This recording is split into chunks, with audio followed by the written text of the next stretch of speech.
The professor mocked Lucas Reed, the black janitor, daring him to solve an impossible equation as a cruel joke. "Who knows? Maybe our janitor's a genius." Dr. Elisa Heyman's laughter filled the physics lab, joined by snickers from the students. "Lucas, you know quantum physics, right? Scrubbing floors must have taught you plenty." In the quiet room of Preston Academy, Lucas Reed gripped the broom handle until his weathered fingers turned white. At 52, with graying hair and a faded janitor's uniform, he had become invisible to everyone, except when he was the target of cruel jokes. What no one suspected was that those calloused hands, which scrubbed toilets and polished hallways, had once manipulated some of the world's most complex equations. Dee Dee Hammond, in her impeccable blazer and rigid posture, pointed to the blackboard, filled with mathematical symbols that had stumped the entire class. "Come on, Lucas, show us your wisdom." Her tone was sharp as a blade, each word dripping with the venom of superiority. The 17 and 18-year-old students, children of the elite in expensive Preston Academy uniforms, laughed openly. "He probably thinks derivatives are some kind of cleaning product," whispered James Parker, sparking more laughter. Lucas stared at the complex quantum physics problem on the board. He instantly recognized the modified Schrödinger equation, a problem few professionals could solve without reference, one he had helped develop decades ago in a distant lab. "No need to be shy," Dr. Hammond continued, savoring every moment of humiliation. "We're all waiting for your genius." The black janitor, whose shoulders already bore the weight of countless daily humiliations, took a deep breath. His eyes, once filled with passion for science, had learned to hide their pain behind a veil of indifference. But today, something inside him rebelled against the self-imposed silence of over 20 years. In a corner of the room, Sophie Chen, one of the few scholarship students at the school, watched the scene with growing unease. Unlike the others, she had noticed something in Lucas's eyes when he looked at equations or experiments. A spark no ordinary janitor should have. Slowly, Lucas leaned his broom against the wall. The entire room froze as he took deliberate steps toward the blackboard. Dr. Hammond's eyes widened, her mockery momentarily replaced by confusion. She hadn't expected him to take up the challenge. The chalk trembled slightly in his fingers as he touched it for the first time. How long had it been? 22 years? 22 long years since prejudice and life circumstances forced him to trade formulas for cleaning supplies, theorems for brooms. If you've enjoyed this story of overcoming adversity and turning the tables, don't forget to subscribe to the channel for more captivating stories like this one. The silence in the classroom was absolute as Lucas began to write. At first, his movements were hesitant, like a pianist returning to the instrument after decades. But soon, to everyone's astonishment, his hand moved with terrifying precision, tracing symbols, numbers, and complex equations with the ease of a conductor leading an orchestra. Dr. Hammond's expression slowly changed. The sarcastic smile faded, giving way to growing disbelief that soon turned to pure astonishment. The students, who had been laughing moments before, now stared in stunned silence at the incomprehensible display of knowledge before them. What no one knew about Lucas Reed, the simple janitor everyone treated as invisible, was that his past held secrets that could forever change the future of Preston Academy. But how had such knowledge ended up wielding a broom instead of a pen? And what would happen when the truth about his past finally came to light? The silence reigned in the room as if time had frozen. The chalk stopped moving when Lucas completed the final equation with a precise, deliberate motion. Where there had once been an unsolvable problem, there was now an elegant, flawless, and indisputably correct solution. Lucas stepped back and looked at his work.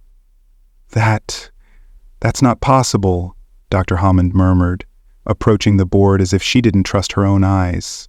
Her fingers trembled as she checked each line of the solution.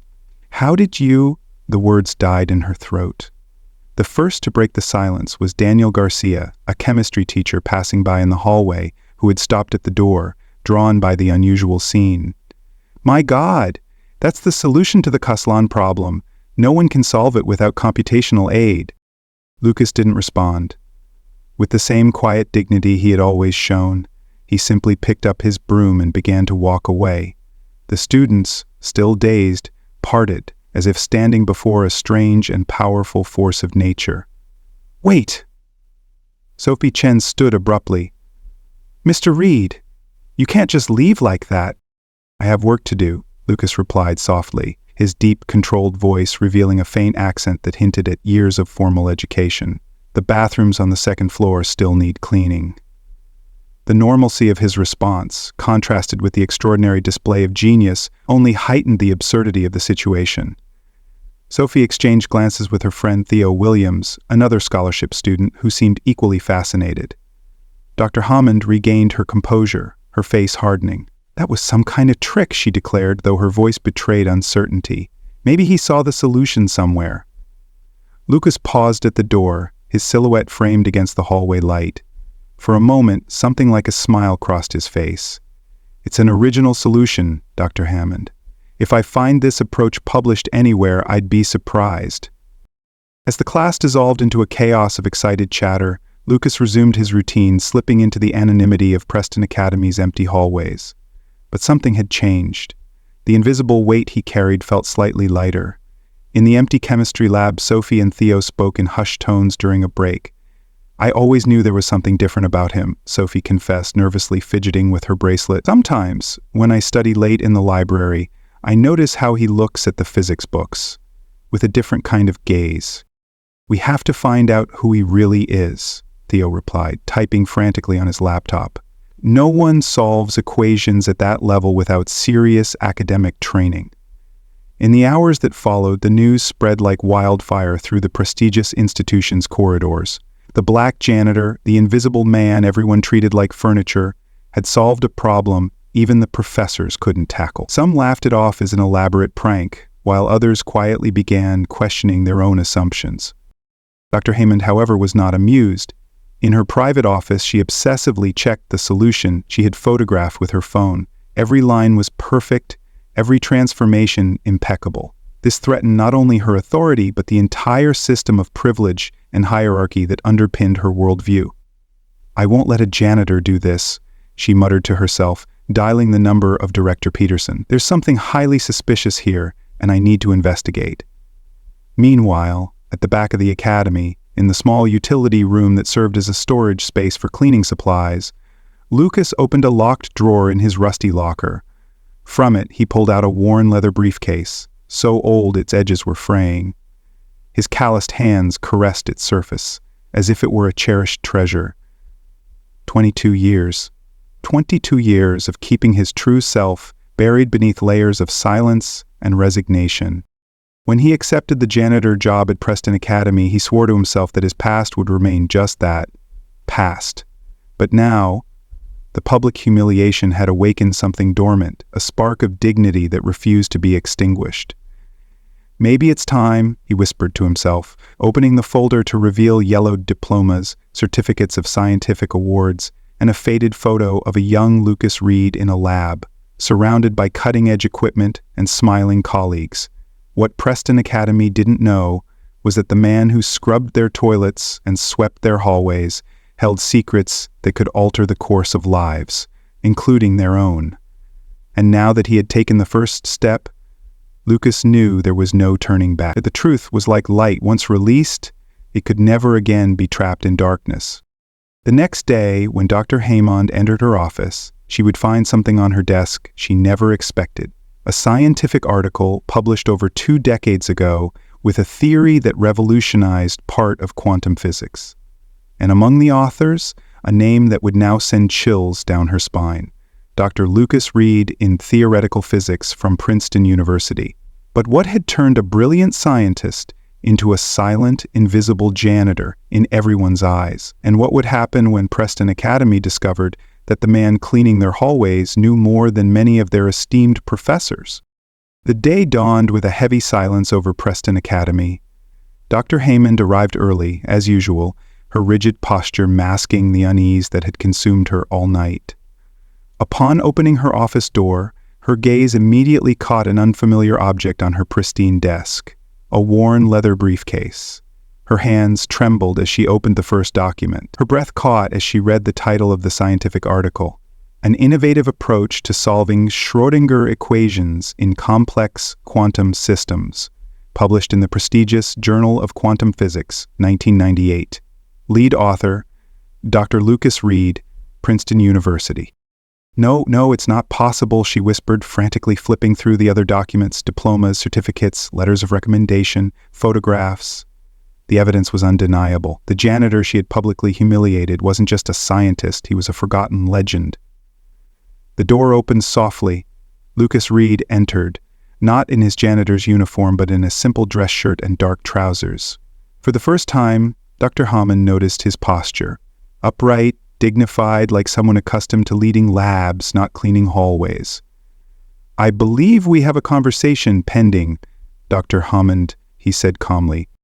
Across campus, Director Peterson was convening an emergency meeting with the Board of Trustees. Sophie and Theo had spent the entire night researching and cross-referencing information, which they now presented nervously.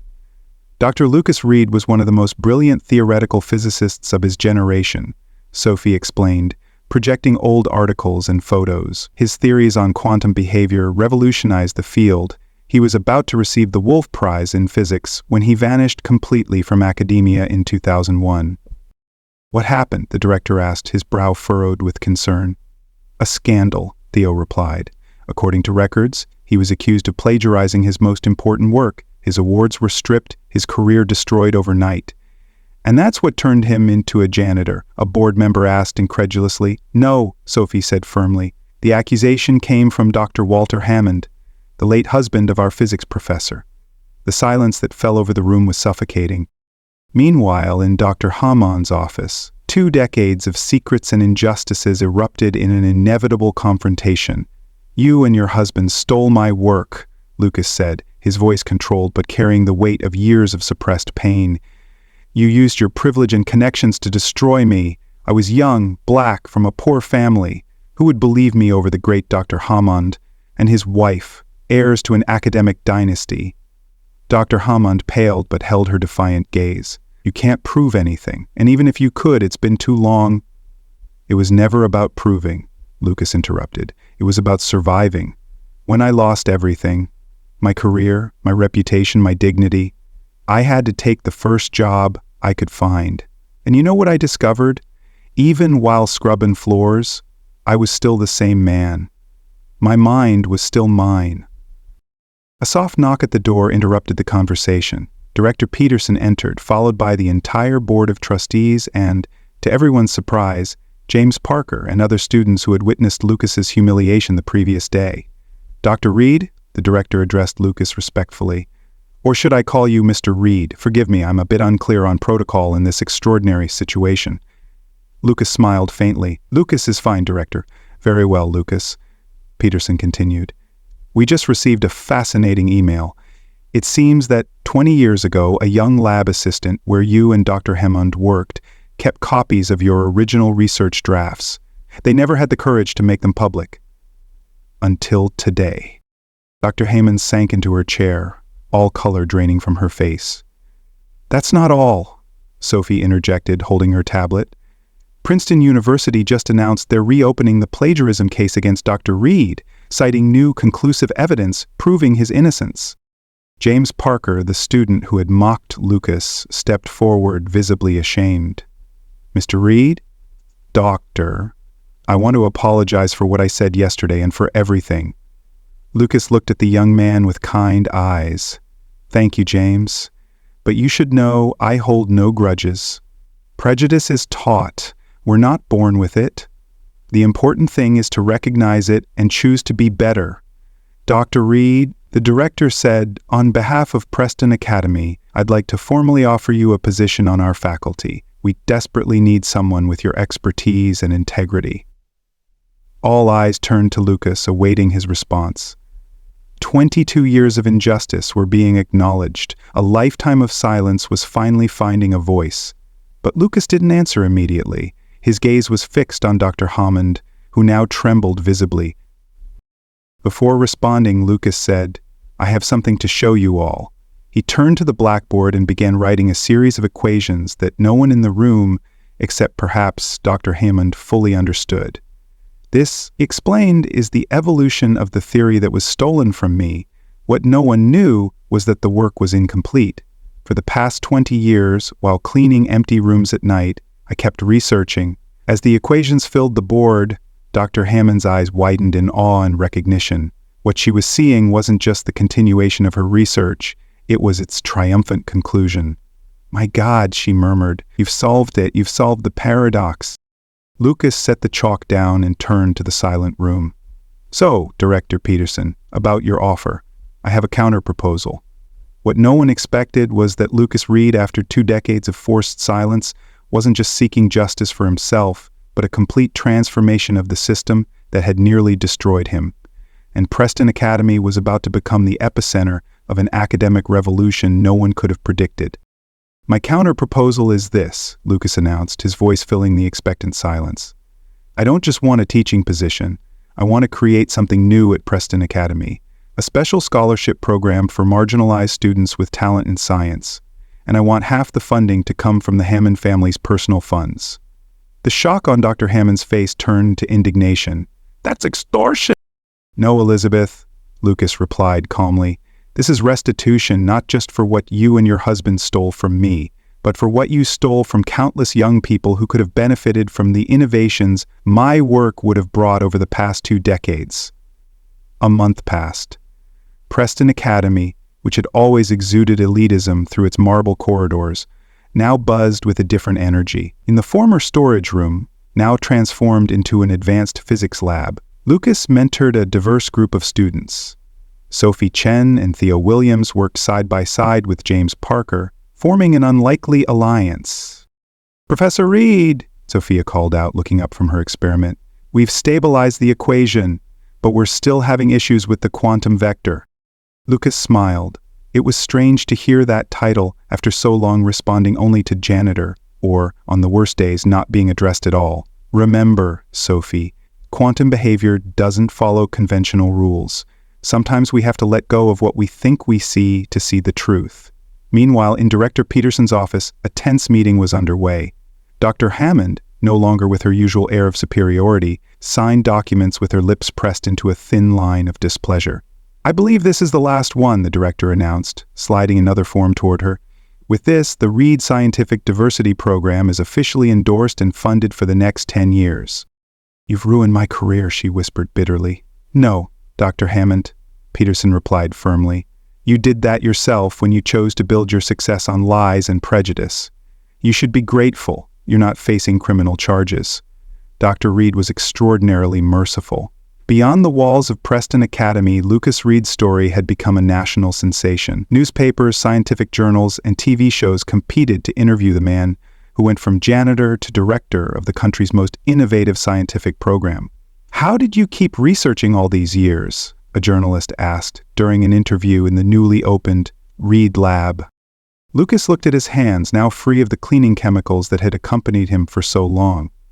"My mind was always free, even when my body was tied to a mop. While cleaning empty rooms at night, I solved equations in my head. While waxing floors, I visualized quantum models. Dignity doesn't lie in the title we hold, but in the integrity with which we live." In the Academy's cafeteria, James Parker sat with Sophie and Theo, his face marked by an unusual seriousness. "You know, I never apologized to you either." Sophie raised an eyebrow. "For what?" "For all the times I made jokes about scholarship kids. About how you didn't belong here." James swallowed hard.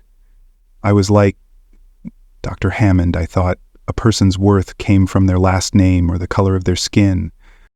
Theo grinned and extended his hand. "The important thing is you've changed. That's what Dr. Reed taught us. It's never too late to recognize your mistakes and grow." In the lab, Lucas gazed at his final equation on the blackboard, a theory that could revolutionize not just quantum physics, but potentially open the door to new clean energy technologies. Something that could have emerged 2 decades earlier had it not been for prejudice and greed. A soft knock at the door interrupted his thoughts. It was Dr. Hammond. She looked smaller, more fragile, without her usual haughty posture. "May I come in, Dr. Reed?" she asked, her voice almost unrecognizable in its humility.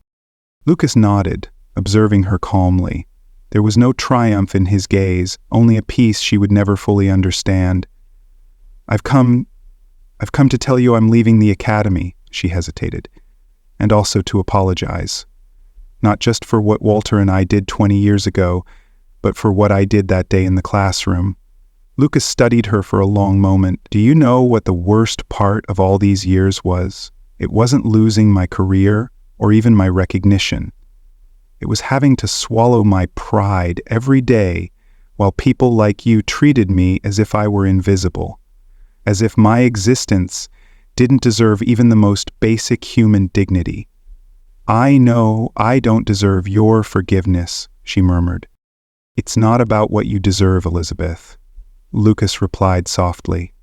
"Forgiveness isn't for you, it's for me, so I don't carry the weight of resentment for another 20 years. As the former professor left the room, Lucas turned to the window. Outside, students from all backgrounds crossed the campus. Among them, the first recipients of the READ program, talented young people from the poorest communities who never would have dreamed of setting foot in Preston Academy. Sometimes, Lucas mused aloud, justice doesn't come the way we expect. Sometimes it comes slowly, transforming the world, not through revenge, but through opportunity. 6 months later, in a packed auditorium, Lucas Reed finally received the recognition long denied him. The Wolf Prize in Physics gleamed in his hands, but his true triumph was in the proud faces of his students in the front row. "Science teaches us that matter and energy are never truly destroyed," he said in his acceptance speech. "They only transform. The same is true of our dignity.